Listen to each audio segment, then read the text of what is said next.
Yes, ma'am. Welcome, everyone. I'm Gretchen Rupp. I'm currently serving as the president of our chapter, the Valley of Flowers chapter of the Montana Native Plant Society. And we're very pleased to have here tonight a real expert on his topic to talk to us about taking care of our rural lands. So just a little bit of sort of logistics. Larry has asked that rather than people interrupting to ask questions verbally, if people could type their questions into the chat box, and you can do that by wiggling your cursor around, and you'll see that there's a little icon on the bottom that says chat. If you click on that, there's a little box that you can type your question or comment in, and then you have to hit enter, and it will be relayed either to me personally, if you choose that, or to everyone. And periodically I might break in and interrupt Larry when it's a good time and ferry questions to him.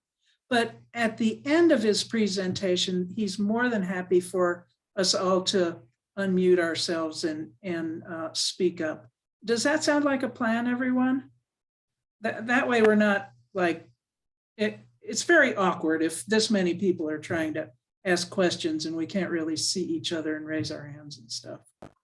So Larry Holzworth, I'm going to introduce. He grew up on an irrigated dairy farm, and he worked for what is now called the Natural Resources Conservation Service of the U.S. Department of Agriculture as an agronomist, a plant materials center manager, and a plant materials specialist.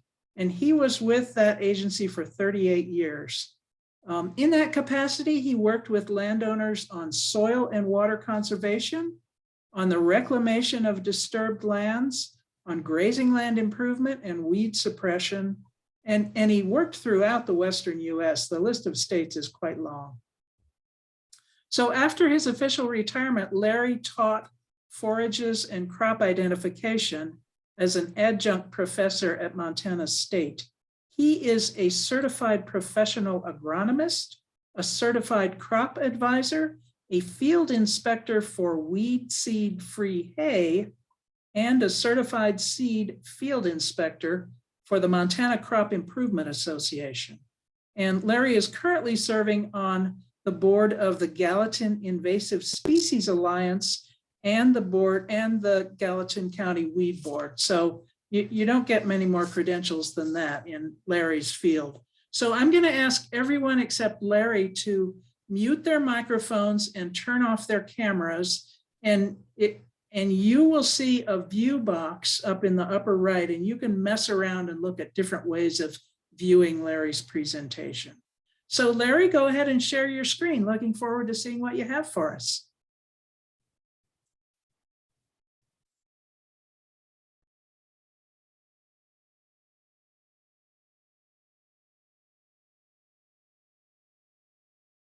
Okay, thank you, Gretchen, for the introduction.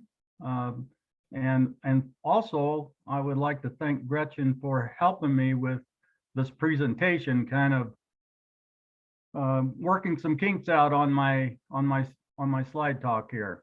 So your slideshow is not yet shared, Larry. Oh, I just shared it. I thought your screen is not yet shared. What do I need to do that?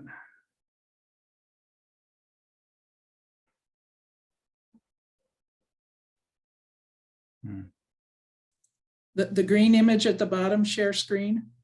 It's not showing up on my slide. I'm in my PowerPoint. Is that a problem? No, that's great, but we can't see it yet. And none of that stuff is showing up, you know, like share screen. Wiggle your cursor around until it shows up. That's all I can say. It'll show up. You might have to put your cursor at the top of the screen, Larry, for something to come down. Try both the top and the bottom. Yeah. Do I?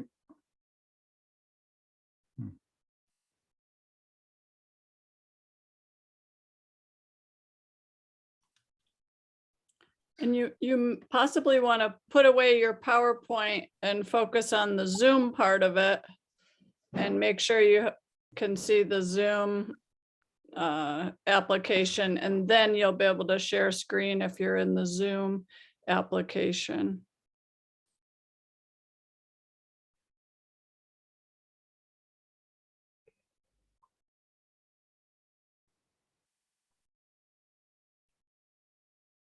There we go. That's working. Okay, you got it? Got it. Thank you. Well, thank you. Beth, thank you.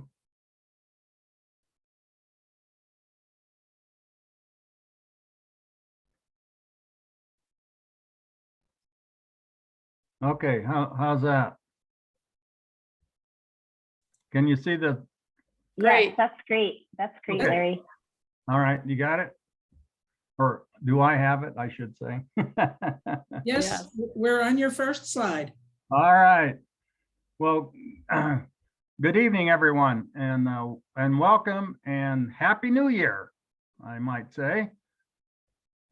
It's great to be able to be asked to share some of my experiences and knowledge with everyone. And hopefully you will benefit in some manner. So my talk this evening is about land stewardship and improvement. And I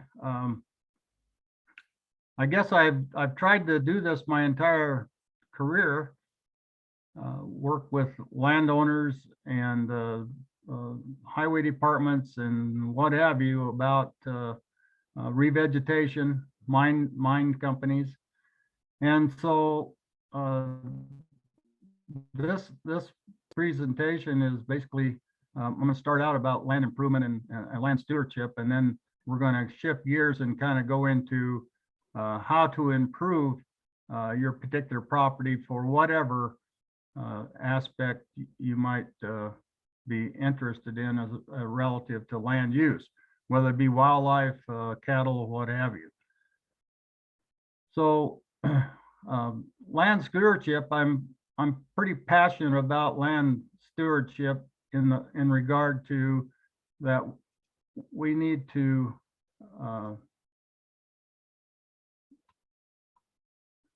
take care of our land resource. And when I look around, particularly in Gallatin County, you wonder what all is taking place. And what's taking place is a lot of influx of folks coming into Gallatin County. Matter of fact, the census from 2010 to 2020 shows that we've increased our population in Gallatin County alone by 1/3, an exceptional amount of folks. And a lot of those folks, they may need a house to live in or a small piece of property, but there's a lot of them also that are buying larger acreages and building a house or doing whatever they do. So this quote here I thought was a good one to highlight the fact that faithful stewardship, and we cannot stay in love with the land. You've heard that term before, that we're so in love with the land, like in Yellowstone National Park, that we're destroying it for future generations. And so this is something that we need to pay attention to, and each and every one of us is responsible for maintaining land stewardship and trying to maintain our land. We have a lot of people to feed, and we have a lot of other problems that come with encroachment of new landowners into the valley, particularly at that rate and that density. Well, this is what we're seeing a lot of in Gallatin County. A lot of soil disturbances, and those caterpillar drivers and backhoe people, they have a lot of fun just tearing up things. And I spent a whole career trying to repair them.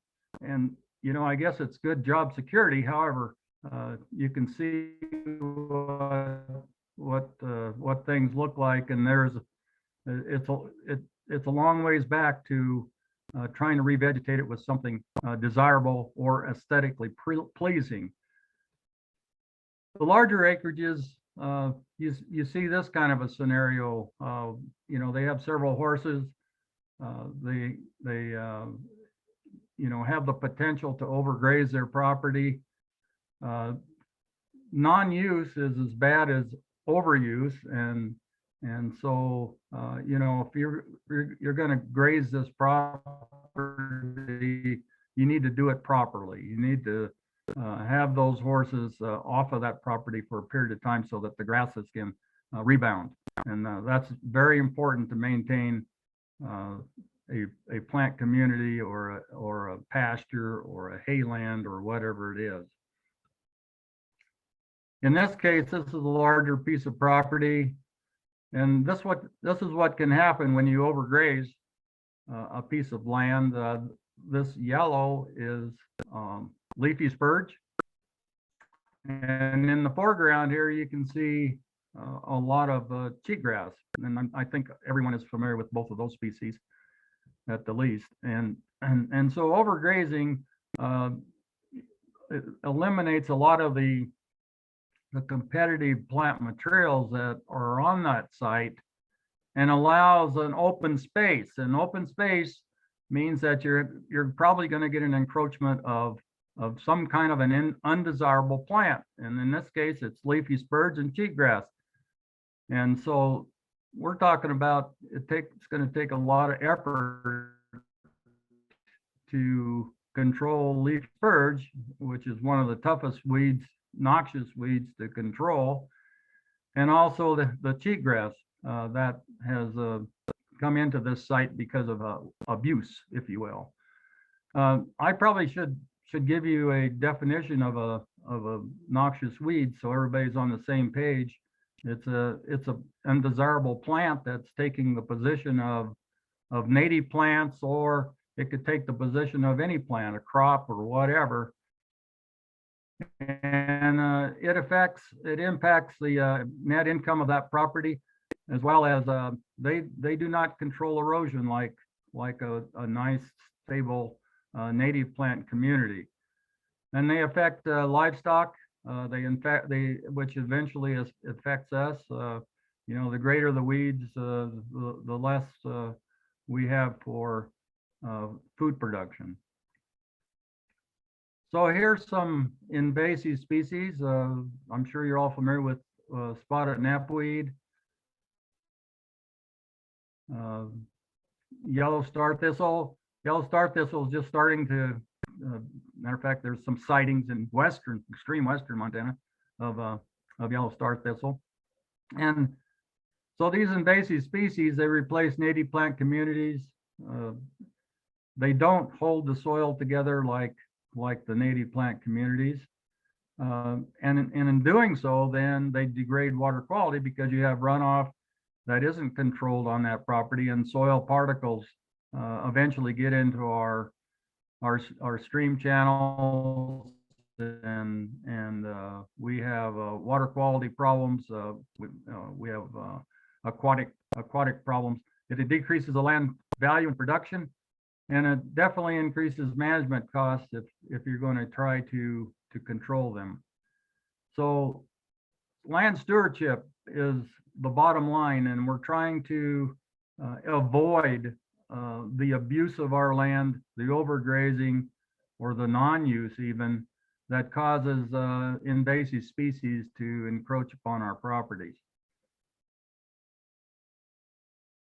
So the rest of my presentation is basically what you would do if you had a piece of land and you had you're building a house, or if you perhaps wanted to make a land use change. In other words, you have, maybe it was pasture and you want to go back to natives, and that seems to be quite frequent. A lot of the people are, they understand that natives are important, and they want a native type of a landscape or around their house.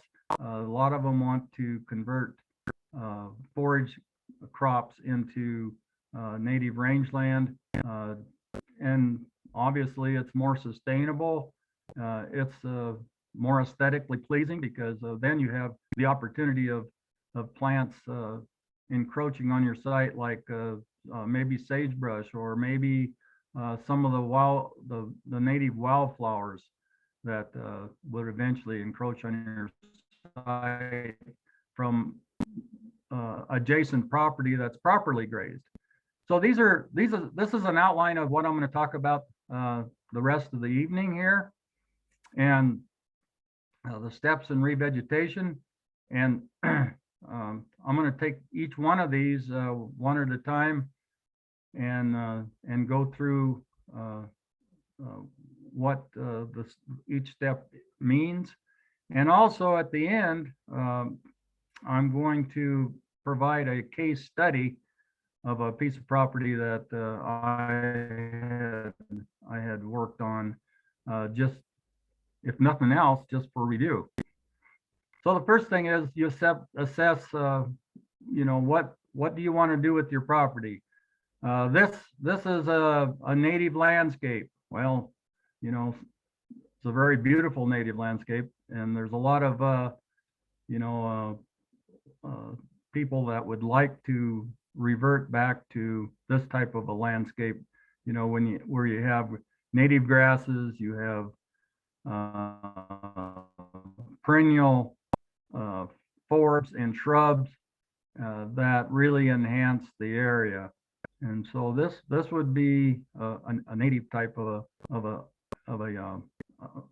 land use. A lot of people, matter of fact, I just was visiting with a person last Thursday that they want to enhance their property for wildlife. And in this case, when you do wildlife, you can do all kinds of different things for wildlife, whether it be mule deer, or this is Hungarian partridge, songbirds. This is the golden finch, pollinators. This is a swallowtail butterfly. Or maybe they're large enough operators, or it doesn't take a lot of land. Now the big thing is growing your own food, and perhaps they want to convert it to perhaps a livestock operation. So those are just some land uses that may be converted, or perhaps the other part of it in stewardship is actually maintained for those kinds of land uses.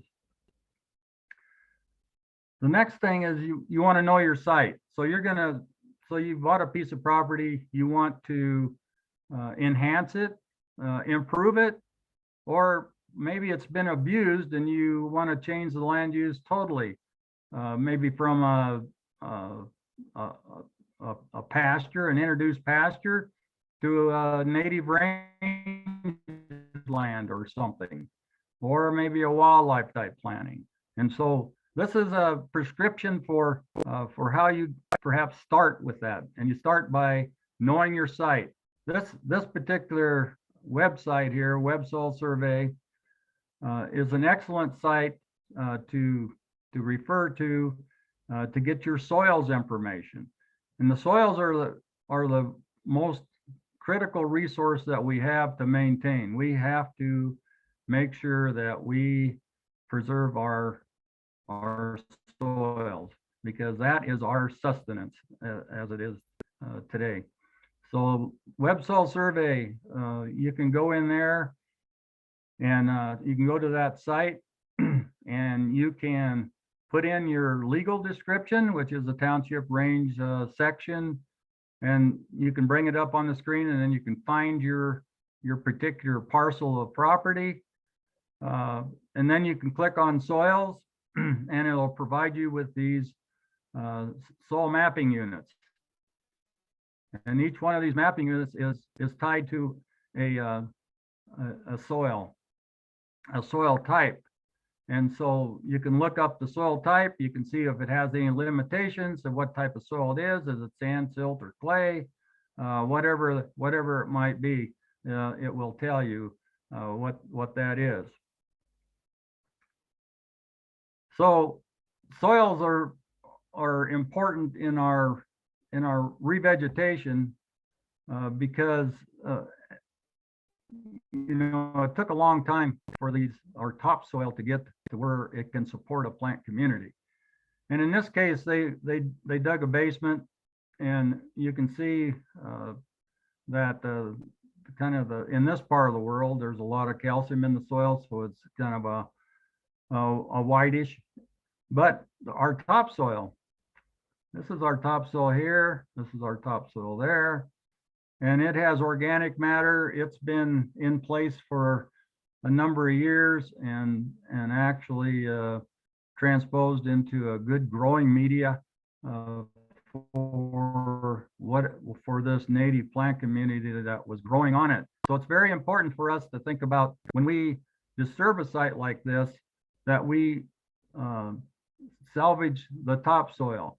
And in this case, I don't know if they're going to use this topsoil or salvage it, or if they're just going to put everything together when they backfill this foundation after they have the house built.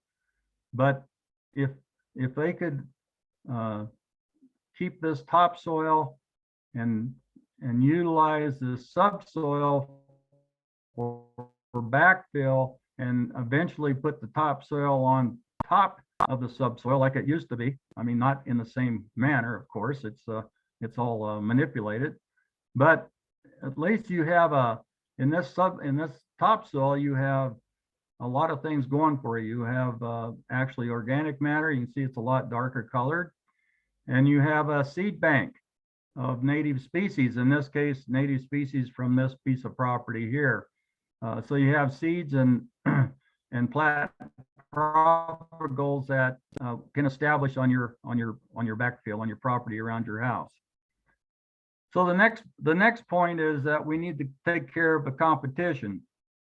A lot of times we don't have the ability to have equipment like this to do that, but we need to take care of the competition, and any revegetation competition to particularly our native species, or any of our grasses, or they're particularly the natives are very slow to establish. They don't have large seed like wheat, barley, and oats, and so they take a long time to establish, and we have to make sure that they're not having a lot of competition from other plants taking their light, taking their soil nutrients, and what have you. So we need to have a good, clean site. And this is one method. This is called a conventional seedbed method. And, around a house or something, it probably would be a backhoe or a track hoe or something like that, making this kind of a situation. But to prepare this seedbed, you're not only getting rid of the competition, but when you walk out here, you shouldn't sink in more than a ½ inch, and for a good seed soil contact of any of our native grasses, or even the introduced species that we have. In other cases, and I apologize for the slide, but you have an excavation of some kind on a slope, and here you have real erosion. And that's the first thing that happens. You lose soil, you lose nutrients. Hopefully they don't end up in the Gallatin River someplace. But this is a very severe situation where you've had they did some excavation, and you had enough rain and what have you to where it provided real erosion, and this is getting close to being a gully over here. So how do we take care of that? If we have an excavation on a slope like that, perhaps we can do a cover crop of wheat, barley, or oats. Spring wheat, barley, or oats makes an excellent seed bed. Just like conventional, when you do a piece of equipment, and firm everything up.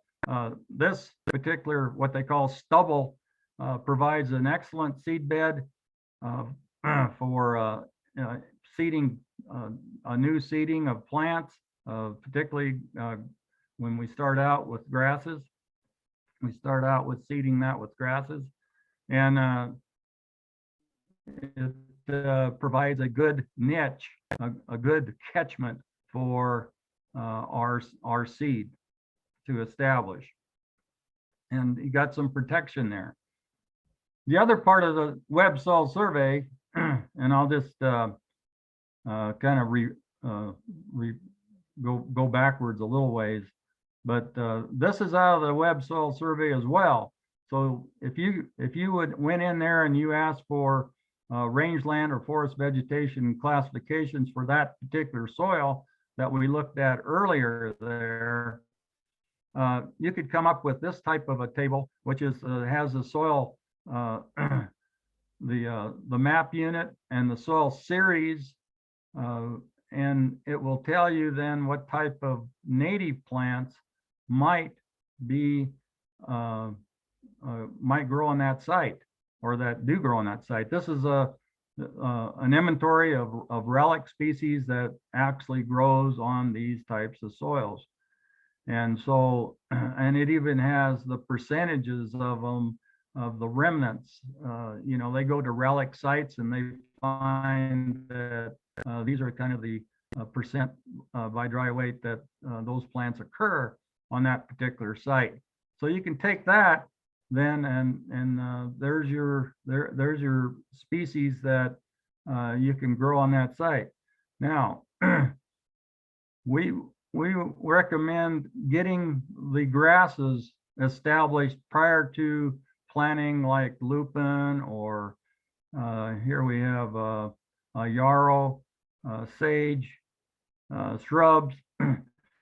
And the reason being is that, just like in the stubble type planting and this type planting here, when you have oats or barley or wheat, you can actually use labeled herbicides to clean up any competition that you might have within that field. And so it makes it really a really good tool for us to use in cleaning up an area and then planting it to grass. And when we plant it to grass, then we have those same chemicals that we can use for keeping those broadleaf weeds out of here for perhaps a year or two, until that grass gets established and can compete with our weeds. So when we're purchasing seed, we want to purchase the type of seed that is adapted to our area, and that is of a high quality. And so be sure when you purchase seed to know that the origin is in Montana, that it has a good high purity, 90 plus. It has a good germination, which again may be a 90 plus.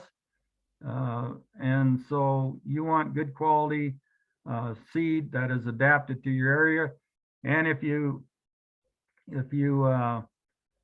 there are plants that have what they call cultivars, and you can buy certified seed of those, which is a blue tag, and it definitely is a high quality seed that's been Providence tested in Montana for its adaptation and value.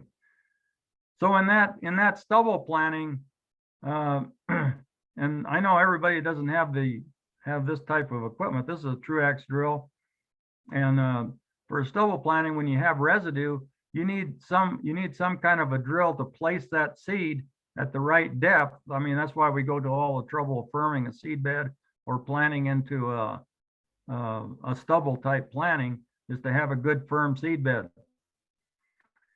And this particular drill will cut through the residue. These are what they call fluted culters, and then they open up a furrow, a notch, if you will, for a plant or for a seed to drop into.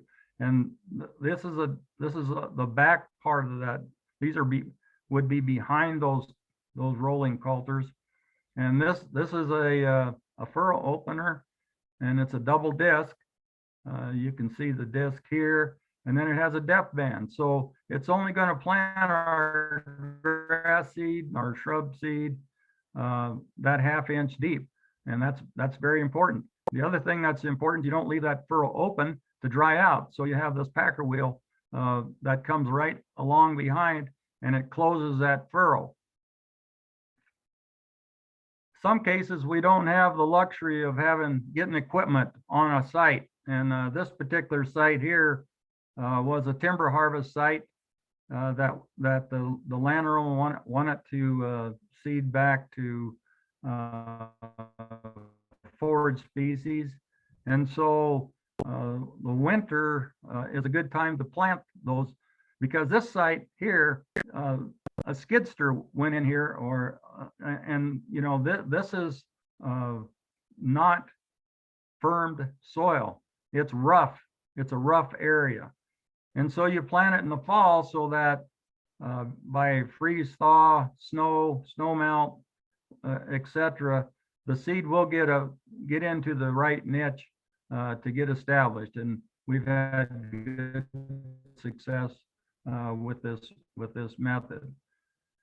We've worked with Glacier National Park. This is a planting on a slope going to the Sun Highway, and this again was a slope on the road that was the last operation was roughing that slope. You can see they put branches and trees along here for some protection. And then this particular site was broadcast seeded, just like the site I showed you earlier with the whirlybird. It was broadcast seeded with species from Glacier. The other way you can do those slopes is hydroseeding. Hydroseeding is a method where you make a water seed mixture, and you actually blow it on the slope. This with a wood fiber. So the media is a wood fiber. The blue here is simply a dye so that the operator knows where he's been and where he hasn't. And so this is another method on a roughened slope where you can get good seed soil contact. If that slope was newly excavated and it was just rough, or just smooth, this particular operation wouldn't work. You have to roughen that site so that you have seed catchment and niches for that seed. Once you get everything established, the big part of revegetation is taking care of it, so you don't have to do it again. This is a planting that was very successful with grasses, and so now we need to manage it. And the worst thing you can do with grasses is not use them or overuse them. So there's a happy medium. And so in this case, we have proper grazing use on that particular piece of land, and we have a herder here that's making sure that those animals are moved around so that they're not overgrazing that land. He's also keeping track of, are there any noxious weeds out here, so that we could spot spray if we needed to. So this is my case study, if you will. This is a planting that this individual excavated a berm, what I call a block view berm. And what he wanted to do is block his view from his neighbors and his neighbor's view from him. And so he built this dike, and this dike is probably 3 foot shorter than it used to be, because when I first looked at it, I said, well, that's on an actual angle of repose. It's on a 45-degree slope, and all you're going to get is real erosion, like that photograph I showed you earlier. So he knocked this down and made divots and niches, and he used the hydroseeder to to seed this. We went through the soil survey, the web soil survey. We come up with the soils. We come up with, this is where I extracted a native plant mix because he wanted native, and he eventually wants wildflowers and shrubs out there. And so this is a native mix that would be compatible with those native shrubs and perennial wildflowers out on that site. And so this is an example of a mixture that I put together. I'm not going to bore you by going through each and every one of these, but if you were only going to seed this Snake River wheatgrass, you'd seed it at 7 pounds the acre. This is how many seeds per lineal foot you'd have at 7 pounds the acre. In this case, it was broadcast on a critical site, which is the slope, and so I prescribed 3 times the rate, and it was 30% of the mix.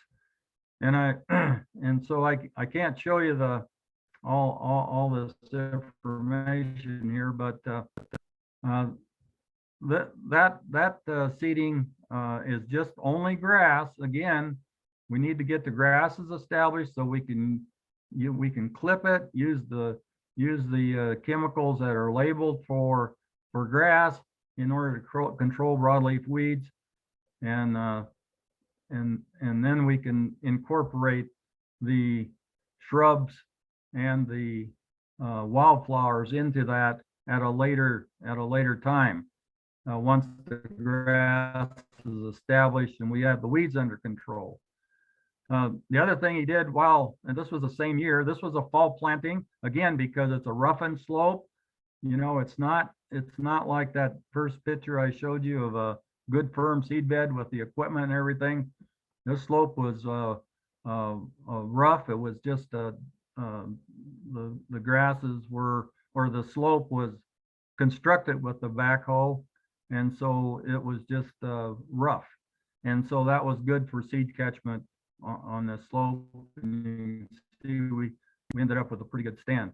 The other thing he did was he planted shrubs right at the same time, and he can work around these shrubs if he has any noxious weed encroachment onto that site. Some of the common native shrubs that he used for that particular site was currant chokecherry, dogwood, serviceberry, and woods rose. And so these are some really good native shrubs, and I guess I'm emphasizing some native type of materials this evening rather than the introduced. Native wildflowers. Eventually he'll come back, and matter of fact, I think this last fall he actually spread some of these on the surface. Again, fall planting, freeze thaw will work those seeds into the soil. That's how Mother Nature does it, and eventually some of these will start showing up in his on his berms, and so he'll have a beautiful berm as well as a berm that protects his view or other people's view into his view, if you can follow that. Blanket flowers are one of the really good plants for incorporating into those type of mix. This is Maximilian sunflower, Basin Wild Drive, excellent wildlife food and cover. This is Indian rice grass, and the golden finch just love this Maximilian sunflower. They show up in the droves to work on the seeds in those Maximilians at the end of the year. This is just another shot of this individual's berm, and you can see the shrub plantings, and you have to protect these because in our part of the world there's a lot of deer, and so that makes it a good snack for them. But the one I wanted to really point out was if we have a good, stable native plant composition and competitive type of a planting that we got established, we can keep the weeds out of it. You can see here at the foreground, that's cheatgrass. And so this particular area was not seeded. And you can see the difference between having a good competitive planting of a diverse type of a mixture, and to keep the weeds at bay. So I call these the 4 P's of revegetation. You got to plan ahead. We need to work on planning, doing all this planning. You know, our soils. Try to throttle the caterpillar and the backhoe drivers. Perhaps work with the developer in the case of building a house, to where they can stockpile that topsoil and have some agreement that they're going to put it back in place at when they're completed with the building the house and backfilling. Persistence. Sometimes everything doesn't work. We have a dry year. We don't get it in the ground at the right time. Maybe we buy some bad seed, and so it takes persistence and particularly patience. A little rainfall, snowfall doesn't hurt anything either. So here in summary, we need to work with nature. We know what you know, the remnant site is, or the adjacent site that wasn't disturbed. We know what that is. We can find, if we don't know, we can find it out through web soil survey, and we can work with Mother Nature on revegetating that site back to what is endemically adapted to that site. Timing, like I said, if you have a rough type of a situation where you're broadcast seeding, fall planting or middle of winter planting, so that seed can get settled into niches and what have you.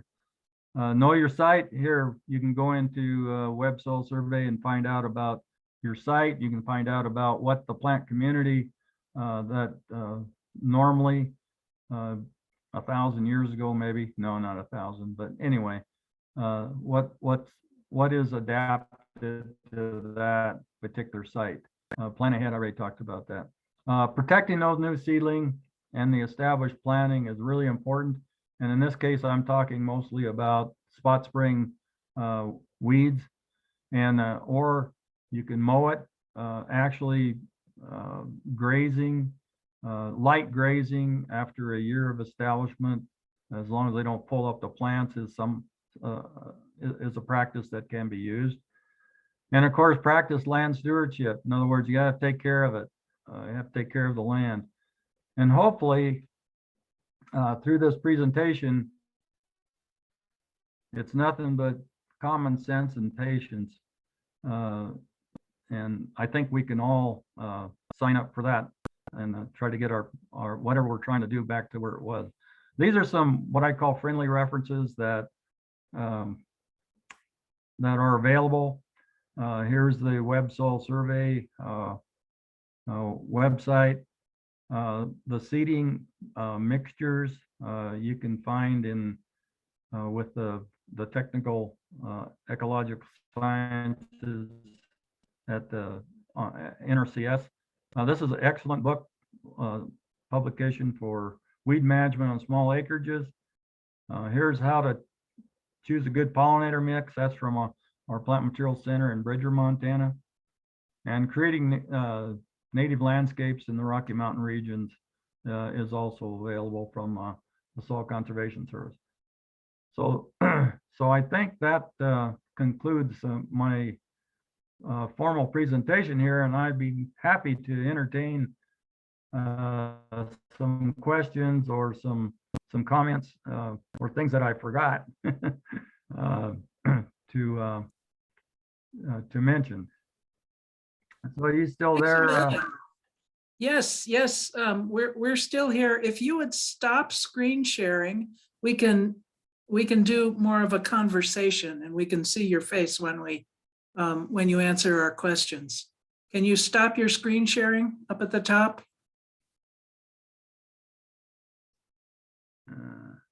Oh, yeah, yeah. Okay, now I see it.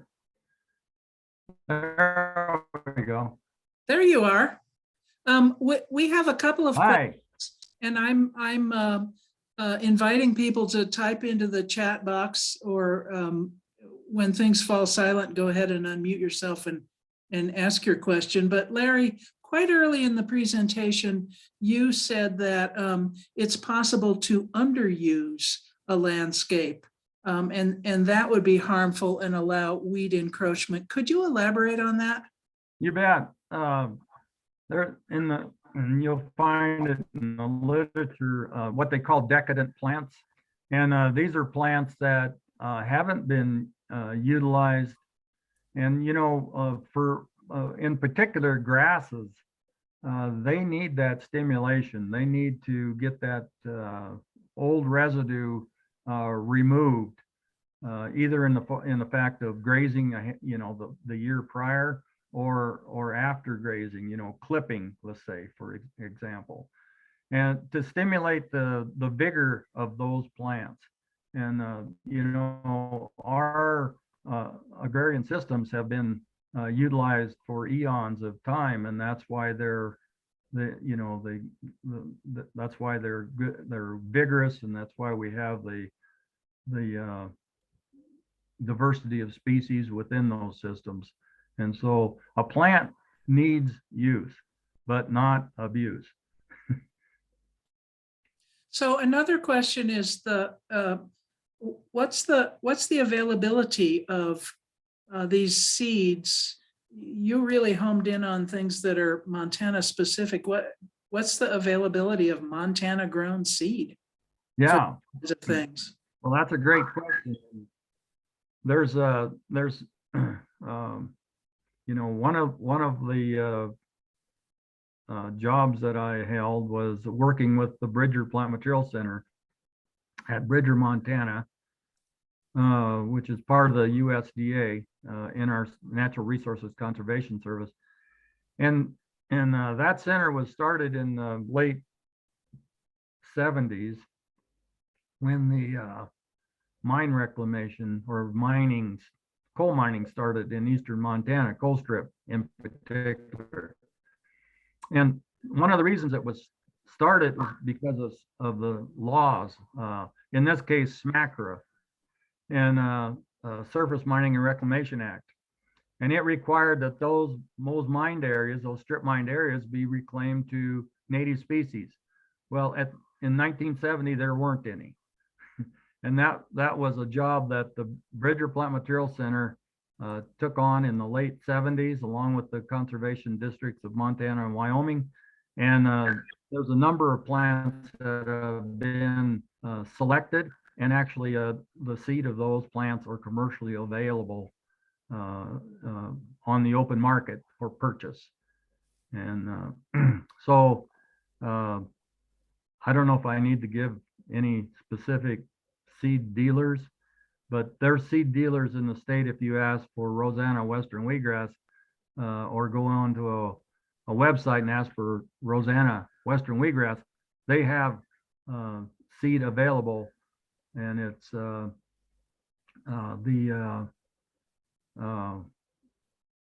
and they're available in a foundation or a certified form. In other words, it's good quality. It's been Providence tested for use in Montana, and it's adapted, and it will perform. You know. I'll just point out to everyone who's on the Zoom tonight that the Native Plant Society is currently updating our source guide for native plants. So we are trying to figure out who all the potential sources are and what they have, and that will be published in electronic form. I don't know that we have a date yet for that, but what we have is quite out of date, and so that is being updated right now. Now I can help with that if you know, I can work with you on that Okay, thank you. if you'd like. Yeah.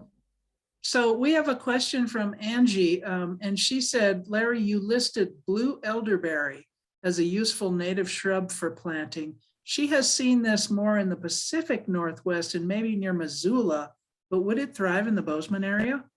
There's elderberry around the Bozeman area. There certainly are now. Um, Definitely, it's around. It's mostly in a foothill type situation, I would say, but I've seen it also in yards, and particularly larger acreages too. So yeah, the answer to that question would be yes. I would think it would grow here. Okay, okay. Matt Lavin is on the call, Larry. And he said, do you think the concept of decadence applies to sagebrush steppe in good ecological condition, or any shrub steppe where native bunch grasses and rhizomatous grasses are part of a larger plant community, and where grasses represent usually a small fraction of the total plant diversity? Mhm. Yeah, well, obviously Matt has some great questions. But to address his question, I'd say that probably it's not as big of an issue in that situation, because those plants are probably browsed. In the case of sagebrush, they're probably browsed at some point, you know, even if you don't see the antelope out there at present, or mule deer, and so they're probably browsed at some point. And you got a low density of grasses in that particular stand, and so, you know, unless it's grazed by livestock, you know, those grasses may not get the utilization, and they may be a little more decadent and or, you know, not as vigorous as they should be, because they haven't been utilized on that particular site. Just because there's, you know, nobody wants to know, or nobody wants to graze those. So yeah. So here's a question. I suspect I know the answer, and I would be a gazillionaire if the answer were yes. Carolyn Jones asks, is there any way to control field bindweed in a private yard? No, well, the best way would be with your rubber glove and some Roundup, and going out there and wiping the stems or the leaves of bindweed, because you don't want to you can't treat the whole lawn, and there's not another herbicide that's going to probably be as effective as, I know there's a lot of different herbicides out there, and I'm not familiar with all of them, but I do know that you should be able to at least suppress it with Roundup, and the only way to get it into a lawn situation would be to wipe it with a sponge with rubber gloves on and everything else.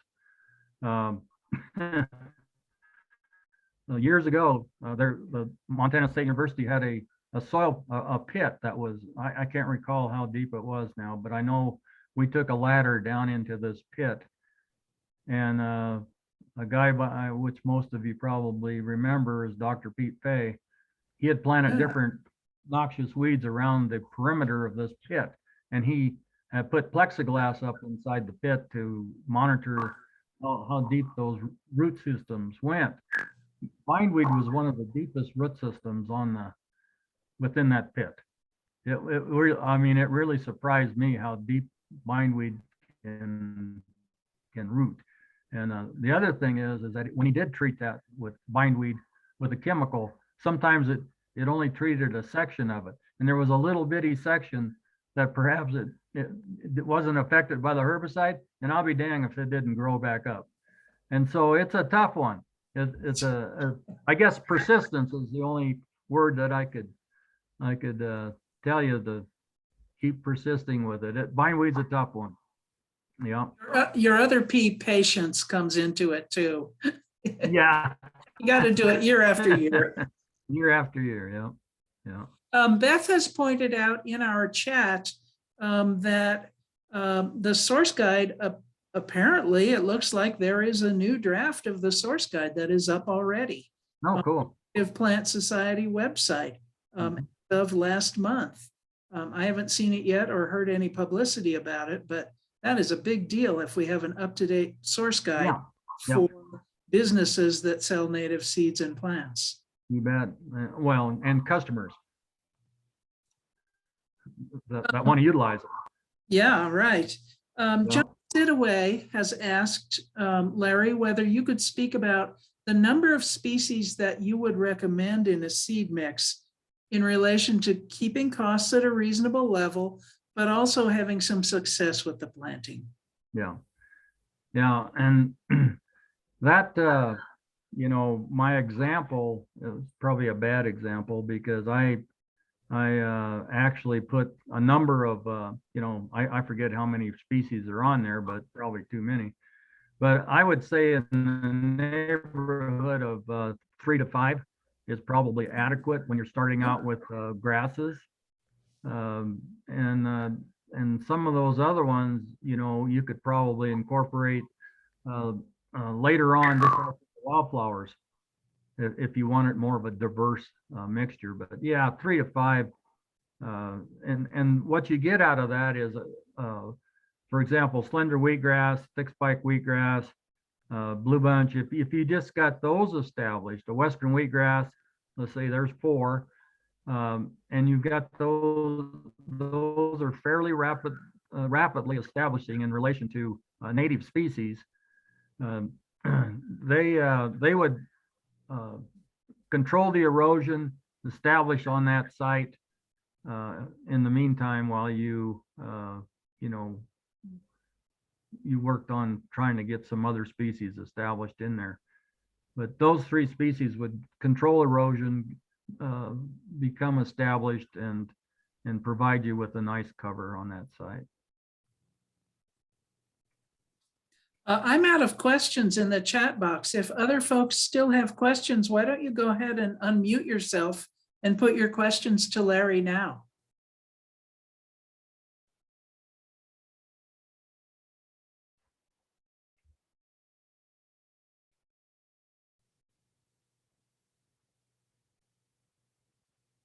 Well, we may be out of questions for the evening, Larry. Maybe I answered all of them, or perhaps I confused everybody to the point they don't have any. I doubt that's the case. Well, thank you everyone for participating, and thank you so much, Larry, for your presentation to us. Pretty great, and it's going to be up on that YouTube channel pretty shortly. Beth is going to post that. Our chapter has a little YouTube channel. So if your friends would like to see this presentation, they can. And I'm going to go ahead and end the recording and end the meeting. Thank you, everyone, and Larry especially. Hey, and thanks everyone for, I guess you'd say, hanging with me. Thank you much. Thanks.